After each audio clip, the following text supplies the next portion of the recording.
Today's guest is talking about a topic that I think is relevant to absolutely everyone. Guest today is Melissa Ensminger. She is a communication strategist and the founder of Confidence Spark, a neuroscience informed app built for the exact moment before you walk into something important. After 6 years of coaching executives, entrepreneurs, and leaders, Melissa saw the same pattern: smart, capable professionals losing influence, not because they lacked skill, but because pressure showed up in their body at the exact wrong moment. So, Confidence Spark gives users guided mental reps and quick resets so they don't just hope that they'll feel confident, they know what to do when pressure shows up. Melissa, thank you so much for joining us. And how are things with you today? Well, thank you so much for having me. They are wonderful. I'm so excited to be here. You have a lot of really interesting things to share with us today. And I just want to step back for a moment and ask you, if our listeners really applied what they learned from you today, how might their lives change? What Well, I think the biggest shift is that people would stop waiting to feel confident before they would start speaking and understand that confidence is something that you build through speaking.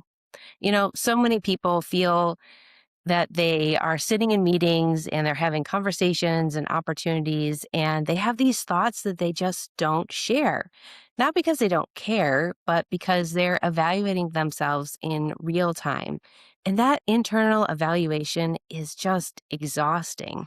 Mm. But if listeners evaluate and apply what we are going to talk about today, they're going to start contributing sooner. That overthinking is going to lessen, and they're just going to have this greater sense of alignment between how they want to show up and how they actually show up. Confidence isn't about being louder, it's becoming less hesitant. And when that hesitation decreases, then your presence increases. Wow, you packed a lot into that already. So I'm very excited to dive into all of those things that you said. Melissa, take us back to how your journey into public speaking began. So, when I first started public speaking, I was in high school and I thought I wanted to be an attorney. And a family friend said, if you want to be a good attorney, you should be good at public speaking. Consider joining this competitive speech and debate team. And I hated giving speeches. I wasn't very confident at it, but I was determined to be a good attorney. And the beautiful thing about joining the debate team was that it gave me structure. And by joining it, I wasn't the loudest person in the room. I wasn't the most charismatic. But what it did was it gave me a way to organize my thoughts. And that was key. So I learned how to build an idea, how to support it, and then how to respond when I was challenged. And what was happening was subtle, but it was really powerful. I didn't feel confident because I believed in myself more. I felt confident because I trusted my thinking. We were taught that no matter what question or argument came up, you could always fall back on these three things: make your point, explain why it matters, and then just give one example. Very simple. There was one round in particular that comes to mind, and I completely lost my train of thinking. And I was mid argument, and I remember feeling that wave of panic. And it seemed like everything was just going to fall apart. And instead of trying to remember my exact wording, I went back to the structure. So I paused, I took a deep breath, and I thought, what was my main point? Why does it matter? What is one example? And that simple reset helped me to keep going. The round did collapse. I didn't sound perfect, but I stayed present. I was clear. I was able to keep going with what I wanted to say. And in that moment, I realized that confidence isn't really about having the perfect sentence. It's about having a place to come back to when your mind gets noisy. And that same structure works beautifully in meetings, in podcasting, in presentations, in everyday conversations. So when you don't know what to say, just come back to simplifying the point, why it matters, and give an example. Wow, that's an excellent framework that I feel anyone can use. And not just in public speaking, even just having communication with anyone that you work with or anyone in your life. Going back to that three-step framework, I could imagine that being very useful. So, when people say that they're terrified of public speaking, what do you think they're really afraid of? I would say that they're actually being afraid of being judged or evaluated in real time. Yeah. So they don't want to look incompetent or disappoint expectations or lose credibility. And so what your brain does is it interprets these social risks as real risks. And so your reaction isn't irrational, it's your brain trying to protect you. I Mm, had a client say to me once that it's not that I don't know what to say, it's just that I'm afraid that I'll say it in a way that makes me sound stupid. And mm, I think that's a fear that a lot of people have. And what struck me was that she was really capable, she was respected, she was doing great in her career. The fear wasn't having the ideas, it was how she was presenting them. What I like to tell clients is that the goal isn't to try to sound impressive, it's to be useful. mhm. Because the moment that you try to focus on impressing people, then your attention is leaving the conversation and it goes to monitoring yourself. How do I sound? Am I smart enough? Are they thinking of me? And you're essentially giving away your power, right? And that internal monitoring is just exhausting. And it Yeah. kind of disconnects you from the conversation and from the room. But when you focus on being useful and how can I contribute to the conversation and what do they need, then you're focusing on the other person. You're listening better, you're thinking more clearly, and you're contributing instead of performing. And that shift is how you give your power back because your value is no longer dependent on approval, it's anchored in that contribution. Mm. You remind me of a time, and you and I have actually discussed this off camera. It was preparing to give a presentation to a group of people. I'm a home stylist, and I was going to present the services that I provide and how I could help people. And I prepared ahead of time, and I was actually quite excited leading up to the presentation.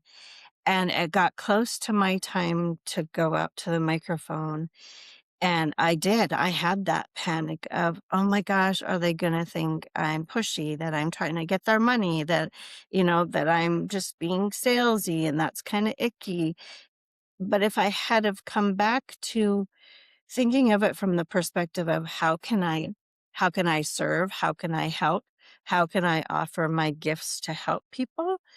I think it would have gone very differently. I totally panicked, and I didn't even go up to the microphone. Complete missed opportunity. My husband was like, "Oh my gosh, you didn't get up and say your thing." And I was like, I can't. And it really was just such a moment of panic. And, I had regret afterwards because it was a missed opportunity for sure. Well, going forward, I would love for all of your listeners to think of when they go into those moments, picture a big stop sign when you start to have those mental spirals of, are they going to judge me or are they going to think I'm too salesy? And just think, how can I be of service? And by focusing on the other person, you don't know that maybe they desperately needed your services and they really wanted someone to help you because they're really bad at it. And so you could have been giving them that glass of water when they were in the desert by thinking, how can I be of service? That helps reframe the situation. Yes, I needed a mini Melissa sitting on my shoulder during that time. When I shrunk myself, right? Yeah. Yes. So, how do you define confidence, especially if someone is feeling nervous? So it's not the absence of nerves, and it's not even walking into a room feeling calm and steady. It's actually self trust. It's your willingness to stay present, even if those thoughts get busy or your heart is racing, and maybe a small part of you is wondering how you'll be received. There's a lot of people who say, I don't feel confident. And that's actually a misnomer. I can understand why people say that, but confidence is something that is a skill that we can build, and we build that through doing reps. Just like when we are building up muscles, we're often wobbly and we're sore at first, and it doesn't always feel good. If we do reps and put ourselves in situations to help us feel more confident, it helps build up that skill. Self efficacy research shows that confidence comes from mastering experience and moments where you did act. Maybe you struggled a little bit, but you realized that you could handle it. Confidence is built from doing something and then surviving through it. So even now to this day, there's certain rooms that I walk in or meetings that I go through, and I have those thoughts of, I hope this lands. I hope that I say this clearly. I was in a meeting recently, and outside of the room as I entered, I thought, well, I hope I do this well. And then I thought, I don't have to be impressive. I just have to be helpful. And that small shift is really powerful. Nothing magical happened, the nerves didn't disappear, but it helped me to stay present and to feel calmer by focusing on the other person and that situation. Confidence is built through doing those reps. So, what do those reps look like? Well, the first rep is speaking before you're fully ready, not with a reckless sentence or a half formed thought, but it's just saying the idea, asking the question. You don't have to have a perfectly packaged sentence to start talking. If you don't, sometimes when you're in those meetings, other people say those sentences. And so just ask the question. It trains your nervous system that action is safe, even if it isn't complete. The second rep that you can try is to stay after you do an imperfect act instead of withdrawing. Let's say that we maybe feel like we have an awkward pause. And I want to clarify that the only time a pause is awkward is if you make it awkward. Confident people pause all the time, and those pauses are really powerful. They give your audience time to absorb what you're saying and to process what you've just said. The only time that a pause is awkward is if you look like you forgot what you were going to say. If you make what you think is a mistake, the only way your audience is going to know that is a mistake is if you draw attention to it. Otherwise, they're just going to assume that that's what you meant to say. So if you pause and you don't abandon yourself because something felt awkward, this trains recovery, and recovery is where that self trust comes in. The third rep that I encourage is that you are noticing survival, not just discomfort. Your brain naturally records what feels uncomfortable and ignores what felt fine. We want to try to log evidence in the what we did well category. I spoke and the conversation continued. That could be a great example. Another example was I didn't say it perfectly, but I was still respected. Or it could be my voice shook and nothing terrible happened. I still stayed standing. We know that confidence is built from remembering safety and not performing perfectly. Often in our Instagram worthy situations, lives that we live, people actually want us to be more authentic. And we trust people faster when they aren't giving us perfectly authentic information. You don't have to be completely flawless to be confident and to look confident. It's that quiet trust that you get from moments where you stay present and you focused anyway. Right. Yeah, especially in this day of AI where you get suspicious. Like that was a little too perfect. Was that AI? We've been saying that so much in our household. I don't know. That seemed a little too perfect. And so I do agree that showing up authentically is a relief to people and you feel more human and they feel more connected. So I think what you're telling me is you can be nervous and confident at the same time. Yeah, absolutely. Most confident communicators are actually. Nerves are that activation, and then confidence gives you direction. Your body is preparing for attention, and it doesn't mean that anything is wrong. It just means that something matters.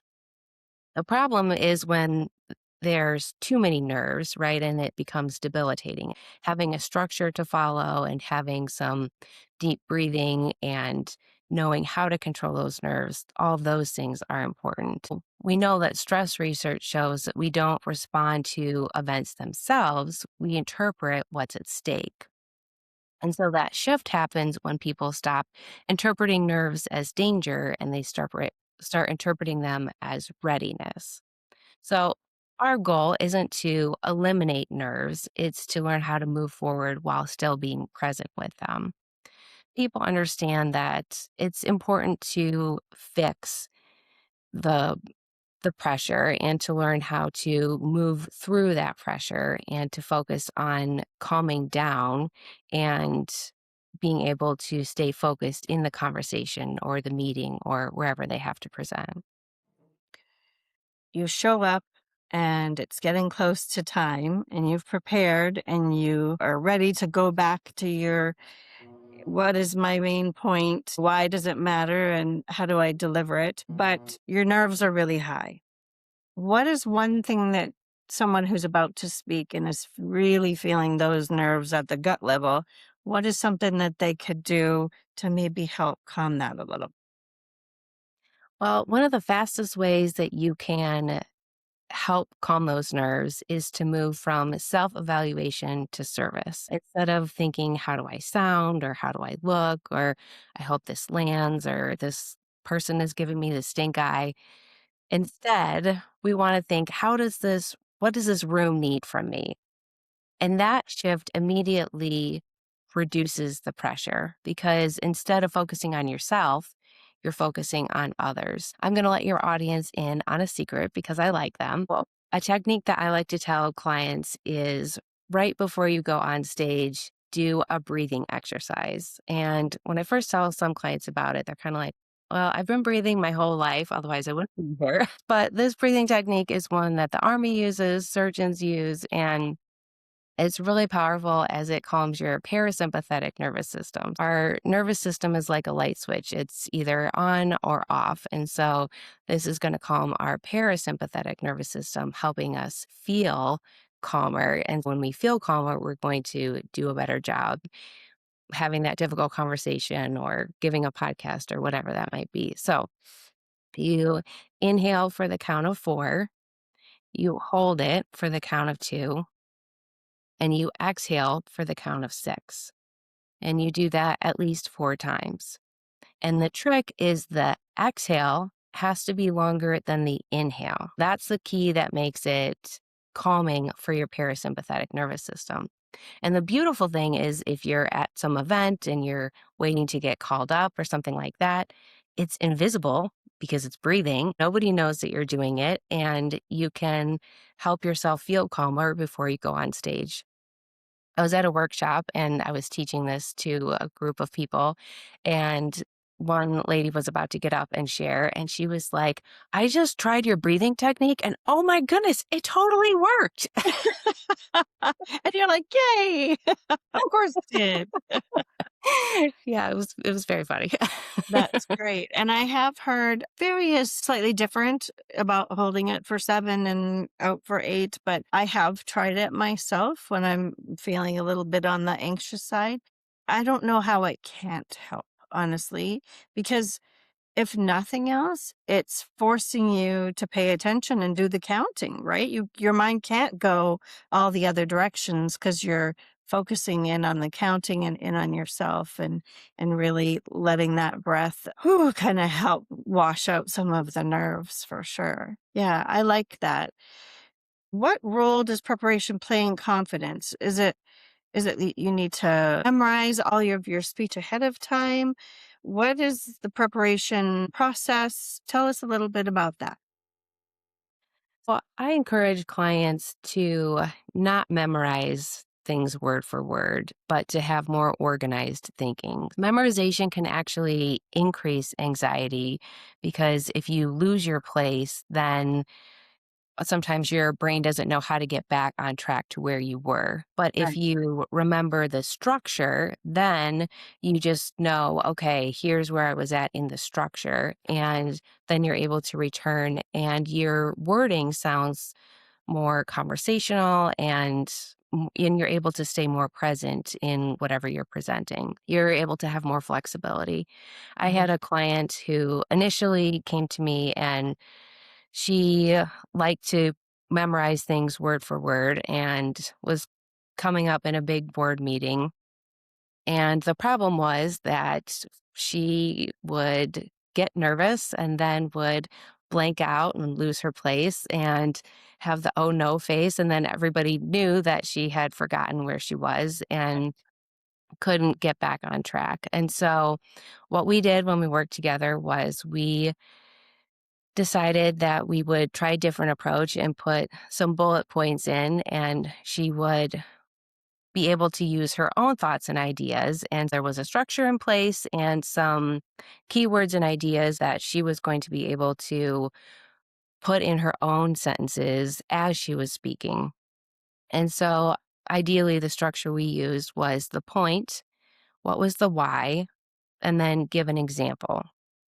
And Okay. that structure can be used in a variety of different formats. What's your point? What's the why of why you're giving it? And then give an example. And the next time that board meeting came around, she was more relaxed. She didn't lose her place. And she felt like she was thinking out loud versus performing. And at the end of the day, confidence comes from being able to trust your ideas and know that even if you lose your place, you'll be able to find that footing and Right. remember those sentences. I think that's a much more effective approach than just straight up memorizing. Yeah. Yeah. And so would somebody write those bullet points down on a little paper that they could just scan? Is that what your suggestion is? Or are the bullet points what you're memorizing and then you're building off of that? Ideally, you'll have a piece of paper, and then if you don't need to look at the piece of paper, that's fine. But if you do, then it's there. That way, you're kind of covered either way. Hmm. What should you do if you have that freeze moment? Well, freezing is an interesting concept because that goes back to our prehistoric days. For most of our human history, when we belonged to a group, that was a good thing because that meant survival, right? It's much easier to kill a buffalo if you're in a group than if you are by yourself. Our nervous system has evolved to treat social evolution as something significant, right? And so when you are presenting or you are speaking in a meeting, you are essentially isolating yourself from that group. That's why when we have those moments when we are being watched or judged or evaluated, like speaking or presenting, it triggers that same fight or flight or freeze response. And so freezing isn't your brain malfunctioning, it's your brain trying to protect you from that perceived social risk. And the challenge here isn't that the modern consequence is usually discomfort. It's that the nervous system is still reacting as if the stakes are much higher. Your brain, when it goes blank, it's not really a confidence failure. It's just that your working memory is disrupted. So, we know that research on performance pressure shows that anxiety is competing for the same mental resource that you need for thinking clearly. It's not that your brain forgot, it's just that it got crowded. And that moment where your thoughts can feel temporarily inaccessible. So, recovery isn't speed, it's presence. What our instinct is we freeze and we naturally just want to plow past that moment, right? Pretend it didn't happen. But that is actually the opposite of what we should do because that actually increases the pressure and that actually makes the situation worse. So instead, we want to pause, take one slow breath, take the exhale longer than the inhale, right? Because we know that that's going to calm our parasympathetic nervous system. And then we're going to restate our thought in the simplest way. Or if we're getting asked a question, maybe we can say, could you restate that question? That buys us a little bit of time to get our thinking back online. What often looks like a breakdown internally, externally just looks like thoughtfulness. What looks maybe like panic to us internally, like our audience is not connected to our nerve endings. They don't know how we're feeling or if our stomach is in knots or the butterflies are not flying in formation. So that is the good news. And so if you just pause and give yourself a moment to come back online, have that exhale be longer than the inhale, it just looks like you are being a confident, calm communicator. And especially when your next words come out with gusto and with some emphasis, it looks like that was an intentional pause. So we just talked about somebody who's presenting and they freeze. On the other extreme are people who present and maybe come across as like a little full of themselves or maybe like they're bragging. What's your recommendation in avoiding that opposite side of the spectrum? The unique thing about sharing your experience is there's two parts to sharing your experience. There is sharing your experience, and then the second half is explaining how that experience is going to benefit the other person. Well, this is especially important in interviews or we're ramping up into our political season. So we hear a lot of political speeches and people talking about all about their experience. And sadly, we hear a lot of speeches about, I've done XYZ things, and that's where the conversation ends. We, as audiences, as human nature, we all want to know how is what you're saying going to serve us? Well, it's really important for you, if you're going to share your experience, to do two parts. One, give your experience, and then two, explain how that experience is going to benefit me. So, I worked with a political client recently, and she had an incredible background of service and leadership, but she was very hesitant to talk about it because she had watched other political candidates and they had sounded like they were bragging. And to her, raised from a very humble beginning, it just sounded like nails on a chalkboard. And the problem is, people need to know your context. They want to know who you are, what you stand for in order to get your vote.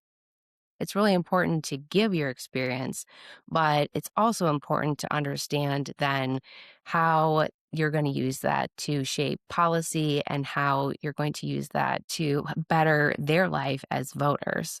And so we use a really simple framework. And instead of just saying what she did and moving on, we began by connecting her experiences and how that was shaping her perspective and the policies she was going to bring forward to the people that she was speaking with. And at the end of the day, that felt so much better to her and so much in alignment with what she was trying to do that it didn't feel like bragging. And that is a great way to help exert your influence and to help people understand why you're doing what you're doing and how it's going to matter to them. So, Melissa, if somebody does master becoming a confident communicator, how can that change their job, their relationships, their influence in their community? What is the value of being a confident communicator, in your opinion? If you're a confident communicator, it doesn't just change outcomes, it changes your identity. You're going to stop replaying conversations as you lay awake at 2 o'clock in the morning. You're going to stop waiting for permission. You're going to start trusting your thinking in real time. And once that identity shifts, then those opportunities are going to follow naturally. And you're going to see that people are going to look at you differently when you walk into rooms. People are going to start offering you opportunities that maybe you only dreamed of because how they perceive you will change. I've seen that happen. I have a friend who walks into the room and she's almost a magnet of people who want to talk to her and just be in her presence because she's really used her communication style to build strong relationships over so many different platforms. It's amazing. What happens when somebody finally believes that their voice matters? Well, the biggest change isn't that you're speaking louder, it's that reduced hesitation. It's not that you're second guessing yourself anymore. You're going to take those conversational risks. You're going to engage more deeply and stop apologizing for taking up space. So that internal shift, that is just so freeing, and having a framework often helps, right? And so instead of mentally thinking through all the situations that you might encounter of do I speak, do I not speak, you have a framework that's going to help make that mental load easier. It removes that struggle of do I say something, do I not? And it helps with how do I enter that conversation. So, what does that framework look like? A simple one that I like to teach clients is notice, name, offer. So, notice something in the conversation, name what you're observing, thinking, or wondering, and then offer your perspective, what that question might be or that idea. That structure then makes it feel less like interruption and more like a contribution. And if you use that consistently, then it starts to feel more natural. So, what does this look like in an example? You might say, I'm noticing we keep coming back to this timeline concern. I'm wondering if we might explore a phased approach. So, that then is confident without being aggressive. If you notice, name, and then offer, that's a great way to help you enter the conversation in a quick and concise fashion. Right, and it's very natural too, right? Because your contribution stemmed directly from something that somebody else spoke about, and it Mhm. gives you a chance to then give your opinion on the situation. I like that framework very much. The next thing that I want to talk to you about is super exciting because you've been working very, very hard for quite some time to create a brand new app.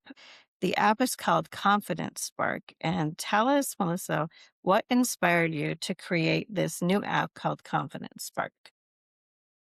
Yes, it is Confidence Spark, SPARK.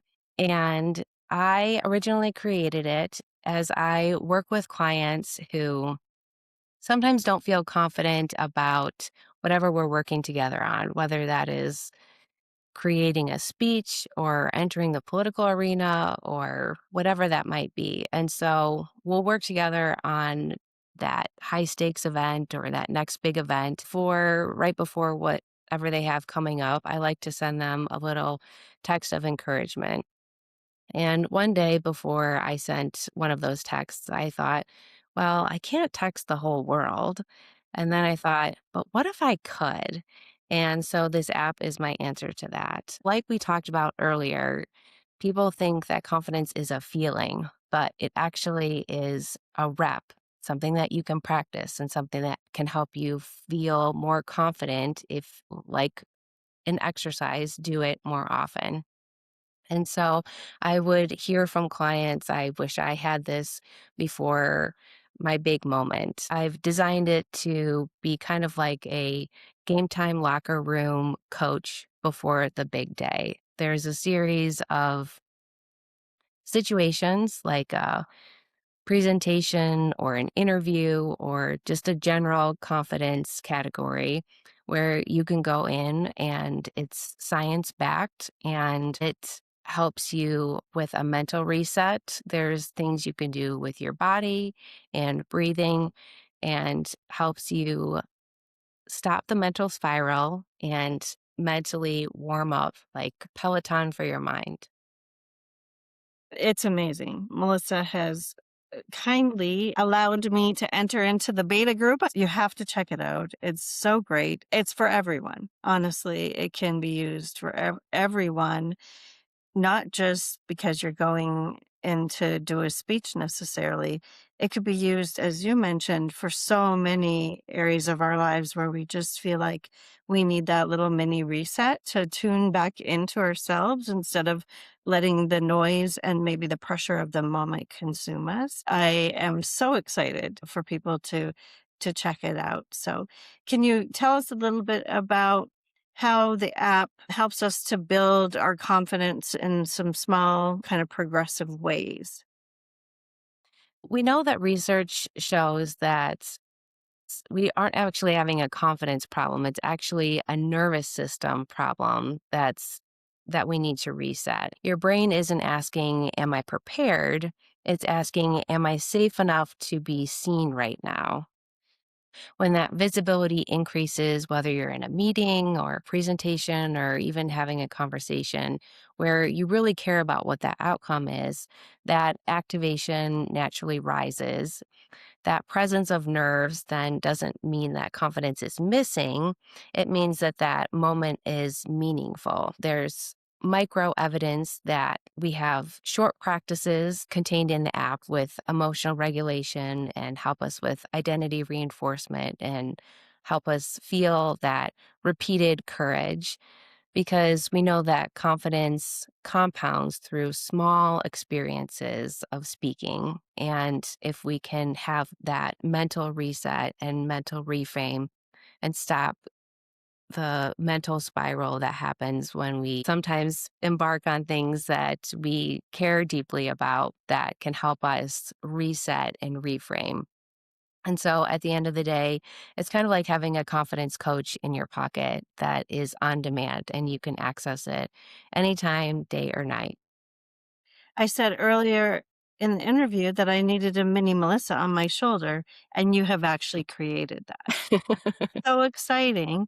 And you can hear Melissa's voice on the app as she talks you through some of the exercises. Some of it has some music to it. There's some actual action items that you can do with your body to center yourself and bring yourself back to a more calm state. It's it's so exciting. For somebody who's listening, who avoids speaking because they're terrified of it, what is one mind shift or one step that you can leave us with today? I would encourage you to stop waiting to feel ready and start speaking before certainty arrives. Confidence is not the prerequisite, it's the result. So I would encourage you to play a mini detective and look for ways where you can speak in situations where you might not. Maybe you're going to speak in a meeting where you normally would sit quiet, or maybe you're going to enter a conversation at the dinner table where you normally would be happy to have the family just chatter amongst themselves. As we talked about earlier, those small micro reps help build confidence. And if you file those either mentally or even in a notes app on your phone of proof that I did something that was hard, that is how you start focusing on I can do hard things and I survived through them. And by building those reps up, that's how you start to build that confidence muscle. My big takeaway from what you just said there is don't wait. Just start doing it. It's it is not true that you have to wait to be more confident. Just go out and start doing it. Start doing the reps and you'll get better with it over time. I invite you now to share with the audience where they might connect with you, where they are going to find you, your socials, your website. Well, you can download the app Confidence Spark at your Play Store or at the Apple Store, either one.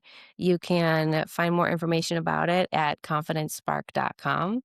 And I'm on Instagram at Confidence Spark and also on Taking Your Stage. That's the other name of my company. And LinkedIn under Melissa Ensminger. I would love to connect with all of you and hear your stories about how you're using Confidence Spark and how you're building that confidence muscle. Wonderful. If you have any exciting speeches coming up or big meetings or really anything in your life where you feel like you could use some confidence with your communication style, Melissa is definitely an outstanding resource that you can reach out to. I want to thank you so much for joining me today, Melissa. I appreciate it very much. Thank you so much for having me. I appreciate it. For our listeners who tuned in today, thank you so much, and we'll see you next time. Thanks for listening to the Redesigning Health and Home podcast. If you've enjoyed this episode, we would love for you to like, share, and follow along so you can catch us on all future episodes. You can find me, Meg, at Fit, Fed, Feeling Good on Instagram, Facebook, and YouTube. And you can find me, Carrie, on my website at homestylewithcarrie.com and on Instagram and Facebook at Homestyle with Carrie. That's Kerri. And you can find both of us at Redesigning Health and Home on Instagram and Facebook. So join us next time for more inspiration on creating a home and a lifestyle that truly supports your best self.